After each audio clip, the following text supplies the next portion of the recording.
కొద్దిగా జరుపుకోండి మా తమ్ముళ్ళు, కొద్దిగా జరుపుకోండి. అందరికీ నమస్కారాలు. ఈరోజు కోట శ్రీనివాసరావు గారు చనిపోవడం చాలా బాధాకరం.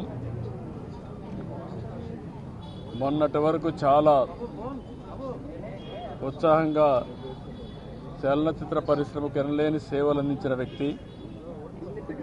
40 సంవత్సరాలు నటనంటే ఏ విధంగా ఉండాలనో నటించి చూపించిన వ్యక్తి కోట శ్రీనివాసరావు గారు. వారితో నాకు దగ్గర సన్నిహిత సంబంధాలు ఉన్నాయి.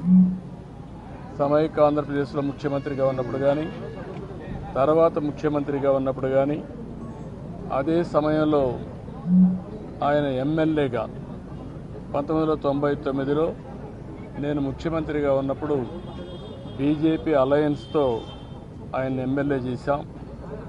ఎమ్మెల్యేగా ప్రజాసేవలో కూడా బాగా రాణించాడు.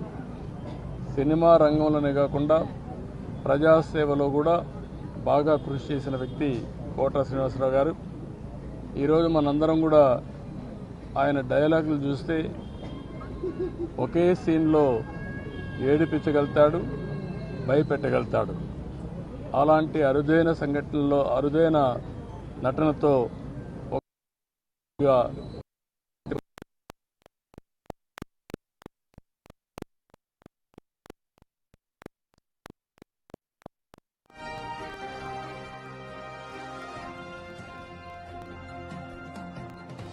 రావడం, ఇవన్నీ కూడా 7 నంది అవార్డు కూడా వచ్చాయి. ఈ విధంగా అనేక అవార్డులు కూడా వచ్చాయంటే ఆయన చేసిన కృషి, ఆయన యొక్క ప్రతిభే కారణం. అలాంటి ఒక మంచి నటుడిని తెలుగు రాష్ట్రాలు కోల్పోవడం చాలా బాధాకరం. చలనచిత్ర పరిశ్రమ కోల్పోవడం చాలా బాధాకరం. అలాంటి వ్యక్తి పట్ల నా మరణం పట్ల నా ప్రగాఢ సానుభూతి తెలియజేసుకుంటూ, వారి కుటుంబ సభ్యులకు నా ప్రగాఢ సానుభూతి తెలియజేస్తూ వారి ఆత్మకు శాంతి కలగాలని భగవంతుని మనస్ఫూర్తిగా ప్రార్థిస్తున్నాను.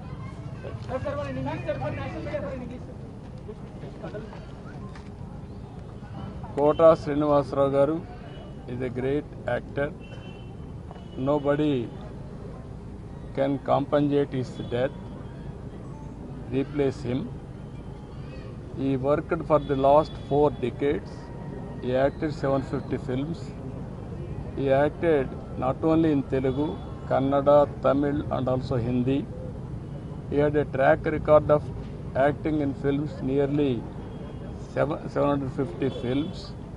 He got 7 Nandi Awards, and also he worked as MLA also for 5 years. I was very happy to associate with him as public representative. When I was CM, he was MLA. He has done tremendous public service at that time. Today, we are all unable to digest his death. Anyway, he has done extremely well for the welfare of the people, and also he contributed for the Telugu film industry and other film industry also.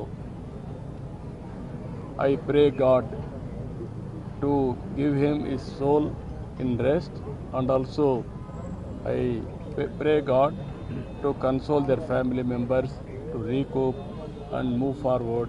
It is a destiny nobody can escape. Thank you.